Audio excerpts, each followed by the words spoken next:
Thanks. Thank you, Don. So, thank you all. It's it's always good to get a standing ovation before you start talking, just in case things don't work out so well.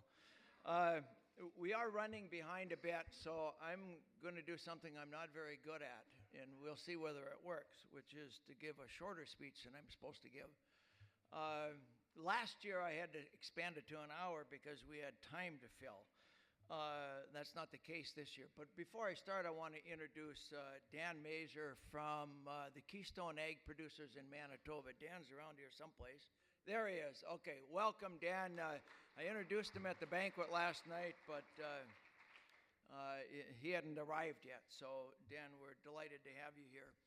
Uh, I really want to talk about two things today. One is a little bit about what's going on in Washington, D.C., because that's all important context for what we try to get accomplished, at least legislatively. And then I want to turn to the organization and talk a bit about what's going on within Farmers Union itself. Uh, as most of you know, I'm a lifelong member of Farmers Union. I couldn't be more proud to be a member of this organization because it's always been an organization that stood for family. And family is important.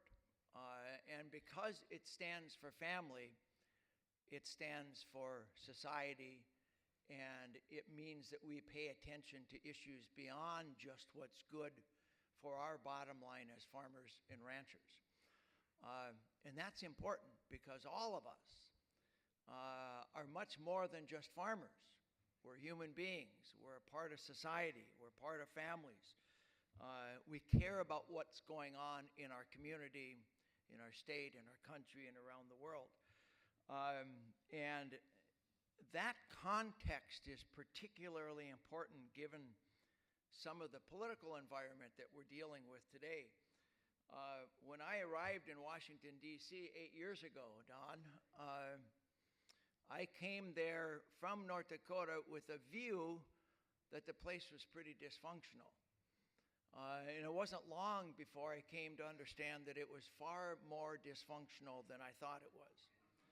And I don't say that lightly, nor do I say that in jest. I say that because I think we have some serious challenges in this country, and we have some serious issues with how our political system works or doesn't work. And our political system, by the way, is our government. And so I'm going to talk about some of those issues, but let me just make you just clearly understand, if you can, that these recent campaigns that we've gone through that have become increasingly nasty, I think are not helpful for us as a country, as a democracy. And they introduce enormous uncertainty into our government and into our way of life. Far beyond what happens to our way of life as family farmers. And that uncertainty is something I want to come back to. In the midst of that, if there's anything that Farmers Union has always been, it's we have been a consistent, stable, predictable voice for family farmers. And that's something that we can't ever lose track of, because in today's political environment, that sort of stability is needed more than ever before. We know, you know, that agriculture is in trouble today. I don't have to cite all the statistics. 3 years ago, we had prices across the board in pretty much every commodity you can think of, plant and animal, that were double what they are today. Net farm income is half of what it is, or what it was back then. That causes an enormous amount of stress and strain. We know that the Kansas City Fed reported recently that their applications for credit are down 40% from what they were before, and it's not because farmers aren't needing it. We know that requests for mediation and talk about farm suicides are up. That's not a good thing.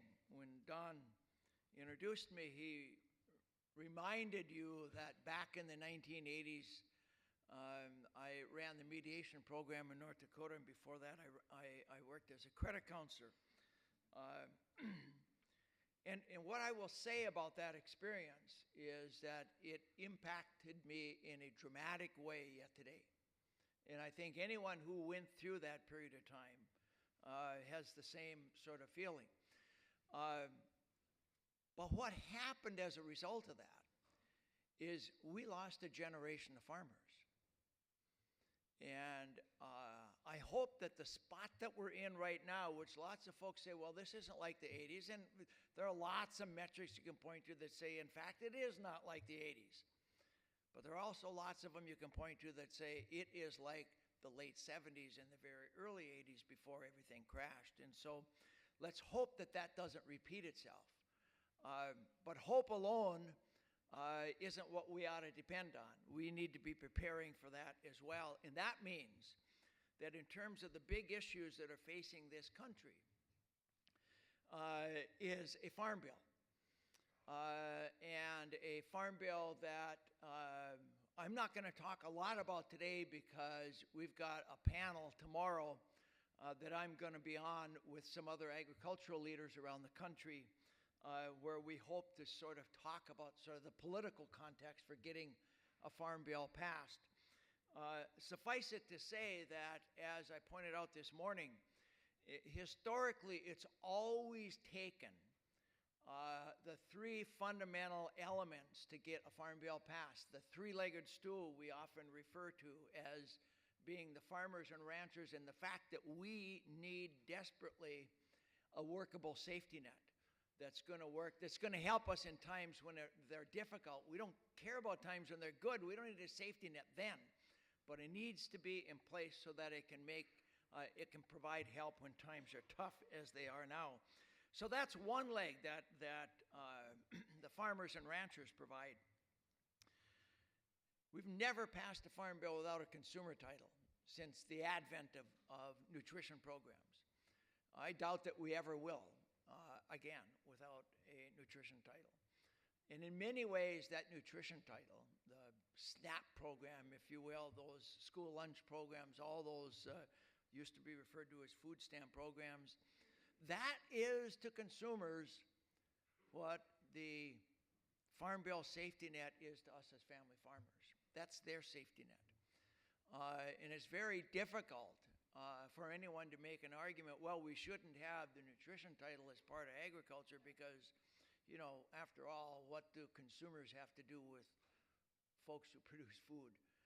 I mean, just every now and then you hear folks make that argument with a very straight face, and if you just stand there and look at them, sometimes they'll get it. But the point of it all is that that safety net argument, if we make it for us, for certain we better be making it for consumers as well. And the third stool is conservation programs, environmental programs. Now, we in agriculture sometimes don't get along particularly well with some of the folks in that community. But that's not all the folks in that community. There are a lot of folks in that community that we get along very well with and that we need to get along with very well because, as we learned from the panel, telling us things that most of us knew and they just helped to crystallize in our minds. That piece, that conservation piece, is so incredibly important for the long-term future of not just us as an industry, not just us as family farmers and ranchers, but for us as a people, as a society on this one earth that we have. Farm Bill, big deal. We're working hard on it right now. There are hearings underway. I think the early indications from the chairs and ranking members of both committees are positive. They're saying the right things. I'm going to leave it at that for now. Uh, but there are also a number of big issues that are in front of Congress that may very well get in the way of us dealing with the Farm Bill. And so being ready at the right time is going to be incredibly important. It's going to be more important than ever that agriculture, to the greatest degree possible, speak with a single voice, so we can take advantage of an opening that might come along. Certainly at the top of that list in terms of the agenda in front of Congress is health care, the Affordable Care Act, and this desire to repeal it and replace it maybe, or just repeal it depending on who you're talking about. Let me just make a single observation about this. The most common answer I got when I traveled around the state as Ag Commissioner to what is your biggest problem on your farm, the most common answer was health care. It wasn't fertilizer, it wasn't seed, it was health care. People were scared to death of the fact that any illness could break them and they'd lose the farm over it.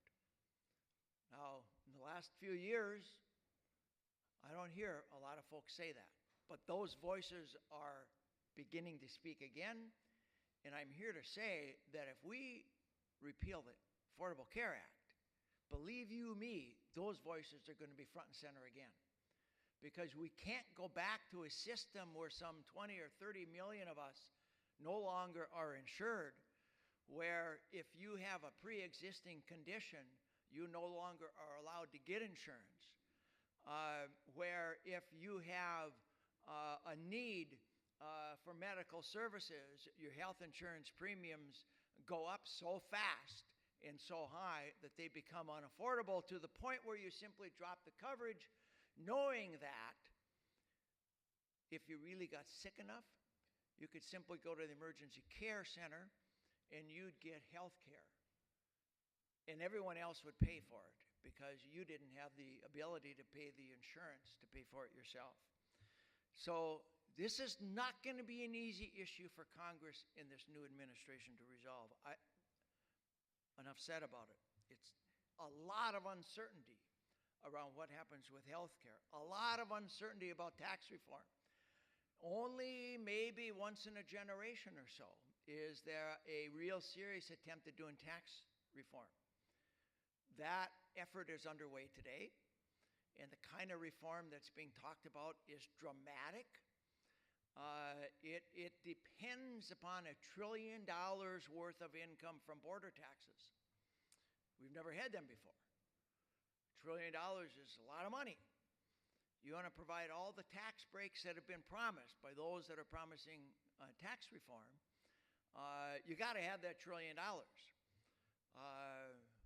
That's not going to be easy to get because there are going to be lots of voices rising up and saying, no, we don't want that. A cautionary note to everyone in agriculture.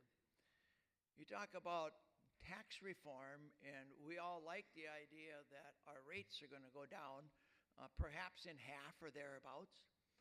You don't talk so much about the fact that you lose a bunch of the deductions, so your income is going to be, that's taxed, your taxable income is going to go up significantly. Interest rate deductions would disappear.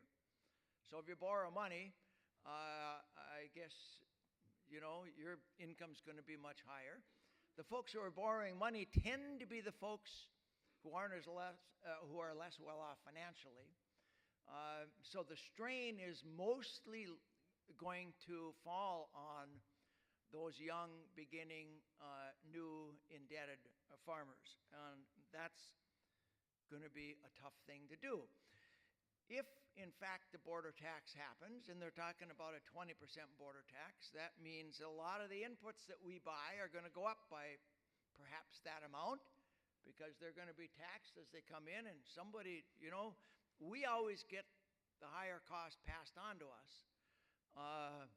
We don't have the ability to say, well, no, we're not going to pay that. So that is likely to be a tough issue. And More than likely, if that happens, what happens as a result of that sort of a border tax is you end up increasing the value of the dollar. And we all know what happens when you have a stronger dollar. It means the exports that we depend on to provide income to us are tougher to sell because they're more expensive to everyone else in the world. So a lot of uncertainty around tax reform. It's a big issue that's being talked about. A lot more uncertainty around trade and immigration. I'm not going to talk a lot about immigration except to argue that certainly it's an important thing for all of us in agriculture, not just because we need the workforce, but because there's a big piece of this dealing with what's the right way to treat people and what's the way to decently treat folks that sometimes gets ignored. The trade piece related closely to it. In some ways, Farmers Union got a big win out of this last election. We elected a president who said TPP is dead and killed it. And that, frankly, from our vantage point, was a good thing. Not because we don't want trade, because we do want trade, but rather because there are a lot of pieces of it that were negotiated, we would argue, in the wrong fashion, that there weren't the right kind of health and environmental standards that need to be there. There were the wrong kinds of dispute settlement methodologies that were employed, basically giving the power to the multinational corporations to make trade decisions over the top of domestic countries, which doesn't seem to be the right way to do things. And TPP did not deal with sort of the biggest issue that's plagued much of trade agreements writ large in recent history, and that is the issue of currency manipulation and trying to get to a more balanced form of trade. Now, it's important, I think, as we talk about trade, that we recognize, and I think all of us in this room understand, agriculture does pretty well with these trade agreements. We have a trade surplus in agriculture. That's a very good thing. Trade surpluses are what you want. You at least want balanced trade. A trade surplus means you're selling more stuff than you're buying from other countries. And when you sell more stuff than you buy, that adds money to the economy. It adds jobs, economic activity. Those are good things. The problem is that agricultural trade surplus is less than 5% of the overall economic trade deficit that we suffer in this country. Over $500 billion trade deficit, which is millions of jobs that are gone because of the trade deficit. It's a 3% drag on GDP. It's slower economic growth and a smaller economy because of that trade deficit. And so it needs to be dealt with. And we would argue there's a better way to put a trade agreement together that sort of deals with some of those issues. But I don't think there's a person in this room who would argue that the best way to deal with that is to tick off every other country you deal with. And that is a serious issue that I think we are going to suffer the consequences of for some time to come. I've been on dozens of trade missions around the world, and I can tell you that they, just like business between you and your local whoever, co-op, fuel supplier, seed dealer, you name it, elevator, where you sell stuff, just like those deals depend upon personal relationships, so too do the relationships that we have with other countries depend on personal relationships. And you don't make a lot of progress when you offend presidents of other countries around the world in terms of trying to build and negotiate a deal that's going to be good for all of us. That's a huge piece of uncertainty in this environment. Another big area where there's a lot of uncertainty is around the issue of consolidation. and competition. When I introduced Dan earlier from Manitoba, that's one of the issues that's where we got to meet one another, actually. The Keystone Egg Producers invited me up to Winnipeg in January, I think. What better time of the year to go to Winnipeg than January? To talk about this issue of concentration in markets. And you know the issues that are there. The fact that we have the big 6 input suppliers of seed and biotechnology and farm chemical products that are in various stages of mergers and acquisitions, likely to result in an environment where instead of the big 6 competing against one another, it's the big 4 or the big 3, or in fact, in many cases, the big 2, the duopoly that will remain. The duopoly being comprised of Bayer Monsanto on one hand and Dow DuPont on the other hand. And if there's anything that's certain about all of these mergers and acquisitions, there's a couple things. Number one, they all do it because they say it's important for efficiency. Well, you heard on the panel here, efficiency in the end of the world. It's not the most important metric. In fact, while they may do it for efficiency, the result of the mergers is crystal clear. We will face, as farmers who are buying these products, we'll face less competition in the marketplace, in some cases, no competition in the marketplace. We will face higher prices as a consequence. We will have fewer choices of what to buy or places to sell as a consequence. And we will end up earning less money. We will have a less efficient system of agriculture. None of those things are good things. And yet, we march down this road of increasingly concentrated markets. In many ways, this issue of concentration is tied to what's going on in the free trade arena, because it's these same multinational corporations who are facing less competition in the domestic market and also are the same players in the international market. The whole argument here has been we want less regulation so we can operate more efficiently. And the consequence of that is, listen, no markets exist without rules. That's fundamental. No market exists. If you don't have rules for a market, you have anarchy. And all trade deals are done at the end of a gun barrel. That's not that's the end. We don't want that. And so there have to be some sort of rules guiding market behavior. The question is, how much do you regulate? How many rules, what sort of rules do you put in place? We would argue rules need to be at least sufficient to make sure that there's competition that remains in the market, because that's when you get the best result for all of us. Final point I'd make about this is Barry Lynn is going to be here. He's an author of a couple of books on this issue, and I think you'll immensely enjoy the talk. He's going to talk to us twice, 15 minutes tomorrow as sort of a teaser, and then at the PAC breakfast on Wednesday morning.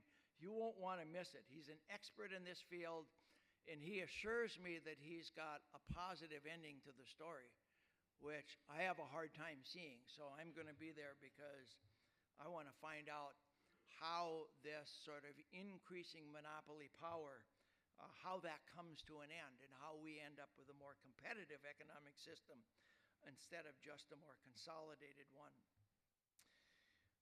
The last big issue that I think is providing uncertainty in D.C. is the issue of climate change. A lot of that was talked about in the panel that we just heard. I think the takeaways are that we know we can have a major impact on that. I'm so proud of this organization. We recognize the science. We know we have a responsibility. We just need to design the right sort of incentives so we can get this all right. And we've been a leader in that effort for many, many, many years. And an important part of that is the renewable fuel standard. And I know that that's going to be the subject of lots of conversation during this convention as well. Let me just make a point about that. The economic environment we're in today would be far worse were it not for ethanol. I don't think there's any question about that. The fact that we got new demand for corn increased prices. And the fact that that demand is now leveled off means that we've got collapsing prices. And so we need to be thinking seriously about how we continue to support that industry that's not just been good economically for us in agriculture, but it's saved consumers $1 a gallon at the pump, and has been good for the environment and good for job creation at the same time.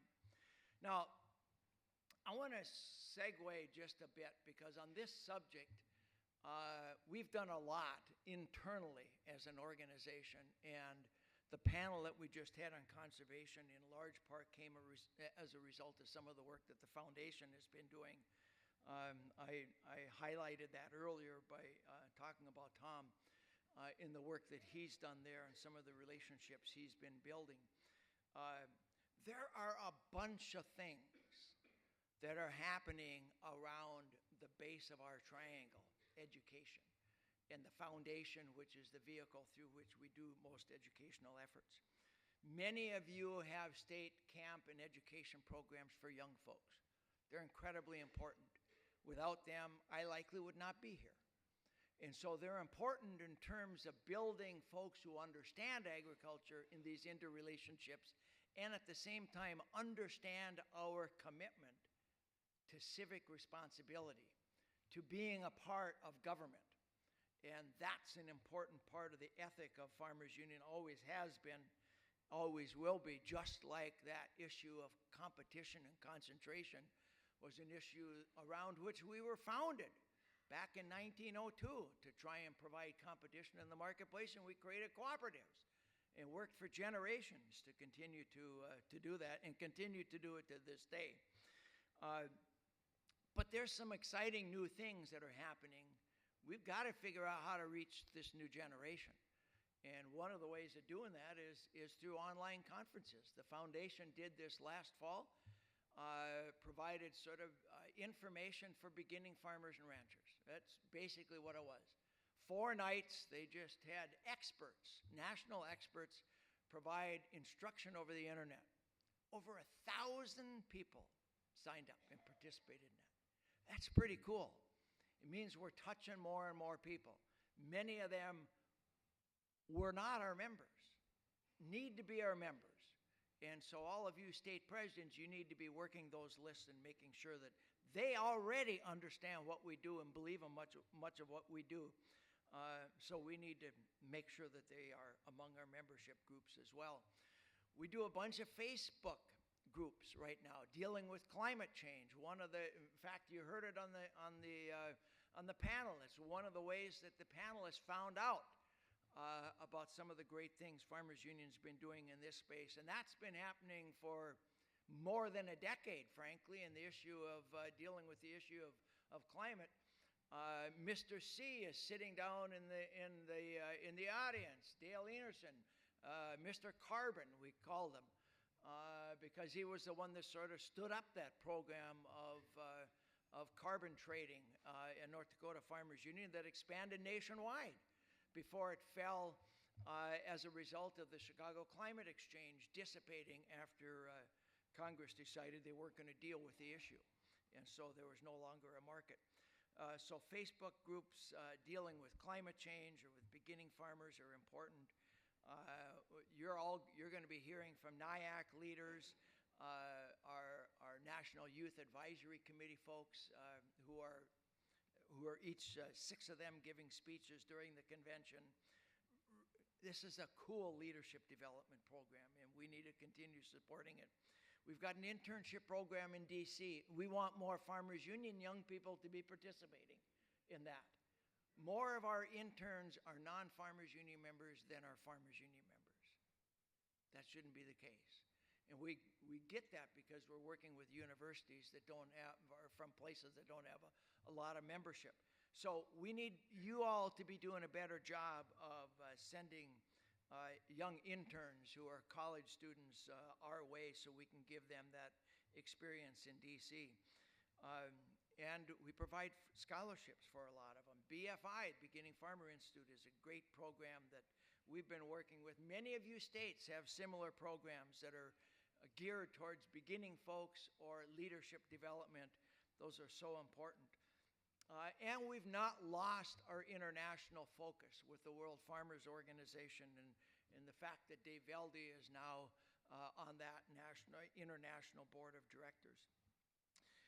The last thing I want to talk about a bit is membership, because our voice, honestly, is only as strong as our membership has numbers.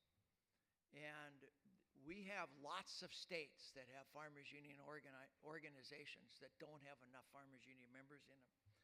We need to do a better job of signing up members. And so part of what we're going to be doing during the convention is honoring those who've done a great job of increasing membership. As I did last year, I pointed out the state who grew the most members in absolute numbers. And surprisingly, it's the same state again. It's North Dakota. Mark, great job. 40-some thousand members in North Dakota.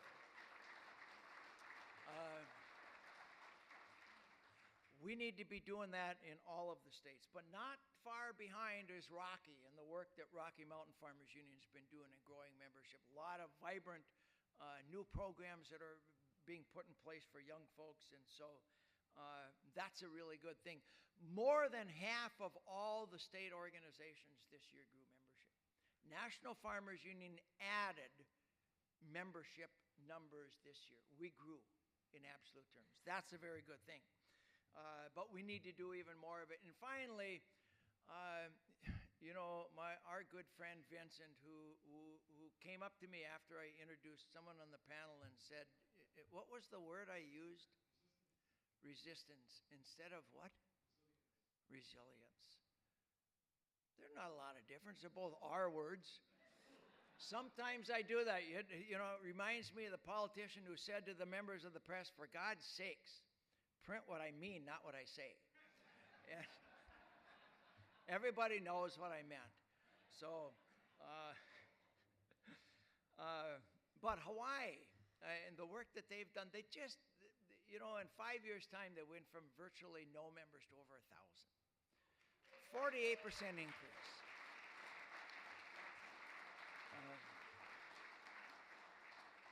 48% increase year over year for the last 3 years. That's pretty phenomenal work. That's something you ought to really be proud of. And we'll probably have a great announcement to make about Hawaii at the next convention as well, I hope. They did that without insurance. And we all know that one of the greatest marketing tools we have is providing products that have economic value to farmers as a membership tool.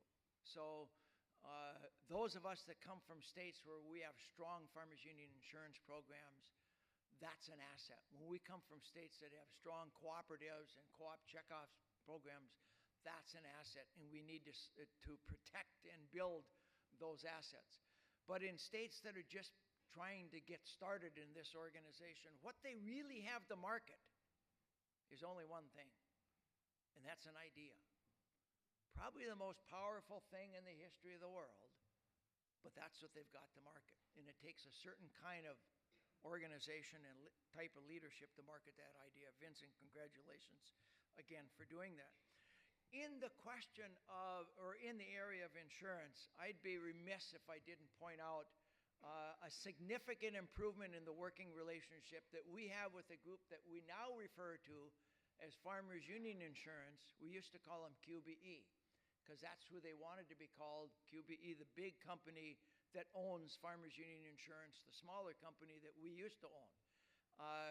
But they're back into marketing as a partnership with this organization. That's a good thing. It's going to take a while to get some real significant results, but at least we're heading in the right direction. The marketing is starting to pay off. And the work that's being done in our footprint states in the center of the country who have active agencies and regional managers, that work is so important to membership. And I know all of you from those states really understand that, hopefully promote it and appreciate it.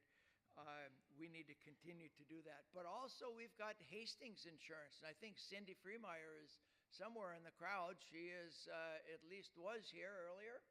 And that effort is beginning to take hold as we've seen increases in the Hastings states in membership as well. And you heard from Lance earlier today talking about the member benefits. Let me, in conclusion, just say a couple things. First of all, we know we're in tough financial times and that we got a lot of work ahead of us to get done in order to get a farm bill done in a very difficult environment, dealing with a lot of uncertainties around the issues of healthcare and taxes and trade and consolidation and climate and all those kinds of big questions that Congress may or may not be wrestling with as they try to deal with the farm bill at the same time. But we're a strong organization. We're a consistent organization in an environment that right now lacks a lot of consistency and a lot of predictability. That's a very good thing.